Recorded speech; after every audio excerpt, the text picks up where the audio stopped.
Welcome to గనుచులు. కొత్తిమీర ఇప్పుడు తెచ్చినాక ఎంత ఫ్రెష్గా ఉందో 3 వారాల తర్వాత ఇంతే ఫ్రెష్గా ఉంటుంది.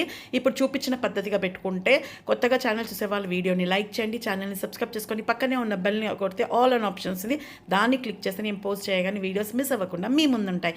కొత్తిమీర ఇట్లా తెచ్చుకుంటాం కదా మనం, కట్టలు ఆ కాడలు ఏర్లతో అట్లనే పెట్టేస్తాం కదా, అట్లా కాకుండా ఇట్లంతా చాటలు మంచిగా ఏరి అవన్నీ కట్ చేసేసి, ఆగండి స్కిప్ చేయకండి, ఇది అందరు చూపించే పద్ధతి అని అనుకోకండి, ఈ విధంగా చెయ్యండి. టైం ఉంటే, టైం లేకపోతే ఇంకొక పద్ధతి చూపిస్తా. ఇట్లా అంతా ట్రాన్స్పరెంట్ డబ్బాలో వేసి కొత్తిమీర అన్ని దులుపుకుంటేయాలి. అందులో ఉన్న మట్టి కానీ వాడిపోయిన ఆకులు కానీ అన్నీ రాలిపోతాయి, ఏ చెత్త చెదారం అంతా పడిపోతుంది. ఇట్లా పెట్టేసి కింద టిష్యూ వేయాల్సిన అవసరం లేదు, మీద నుంచి ఒక టిష్యూ వేసి పెట్టుకునేదే. ఇది అందరు చూపించే పద్ధతి. ఇది ఫ్రిడ్జ్లో స్టోర్ చేసుకుంటే 3 వారాలు హ్యాపీగా ఉంటుంది. పచ్చిగా అయినా కొద్దీ మనము మీద టిష్యూని చేంజ్ చేయాలి, ఈజీ అయిపోతుంది. కింద టిష్యూ వేస్తే మళ్ళీ అదంతా తీయాలి, మళ్ళీ కింద టిష్యూ వేయాలి, మళ్ళీ అదంతా పెట్టాలి, అదొక పెద్ద పని. చూడండి ఇట్లా దులుపుకుంటే వేస్తేనే మనకు మంచిగా నీట్గా ఉంటుంది అనమాట. ఉష్క అదంతా ఏమి ఉండదు. ఇంకొక పద్ధతి చూపిస్తా చూడండి, ఎంత కచ్చరు వచ్చిందో. ఇట్లా అంతా స్టోర్ చేసి పెట్టుకోవచ్చు. నాకు 2 డబ్బాలు నిండా పట్టింది. ఇట్లా కుచ్చి పెట్టద్దు, కుల్లాగా పెట్టాలి డబ్బాలల్లో. ఇప్పుడు ఇంకొక పద్ధతి, ఇది ఎంత ఫ్రెష్గా ఉంది కదా తెచ్చినప్పుడు కట్ట, మన తర్వాత కూడా ఇట్లనే ఉంటుంది. కూరగాయలు తీసుకొచ్చినాము, అలసిపోయినాము, టైం లేదు, చాతనైతే లేదు అన్నవాళ్ళు ఇట్లా కవర్లలో టిష్యూ వేసి పెట్టేసేయండి. టైం ఉన్నప్పుడు చాతనైనప్పుడు సదురుకోవచ్చు. ఎంత ఈజీ పద్ధతి అండి.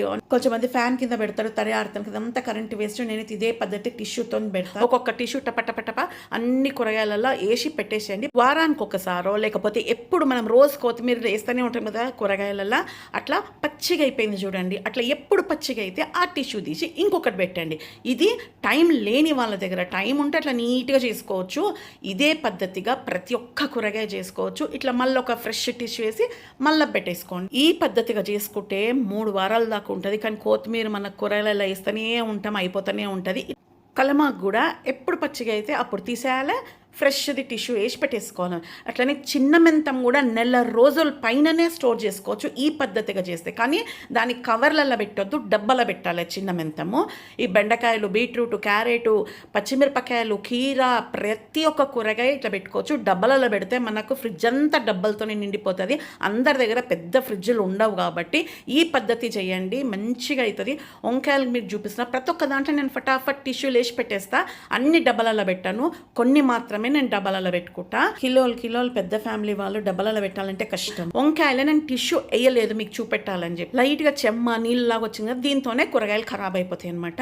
మాత్రం ఇట్లా పేర్లు రాసి డబ్బాలలో పెట్టుకుంటా. పెద్ద మెంతం, చిన్న మెంతం అంటే ఎంసీ అని, వేరే అన్ని ఇట్లా కాకరకాయ, బీరకాయ ఇవన్నీ ఇట్లా టిష్యూలో ఒక్కొక్క టిష్యూ వేసి పెట్టేసుకుంటా. ఫ్రిడ్జ్లో 3 వారాల దాకా హ్యాపీగా యూజ్ చేసుకోవచ్చు. టిష్యూలు చేంజ్ చేసుకుంటా. మీకు నచ్చితే వీడియోని మీ ఫ్రెండ్స్ రిలేటివ్కి షేర్ చేయండి, ఒక లైక్ చేయండి. Thank you.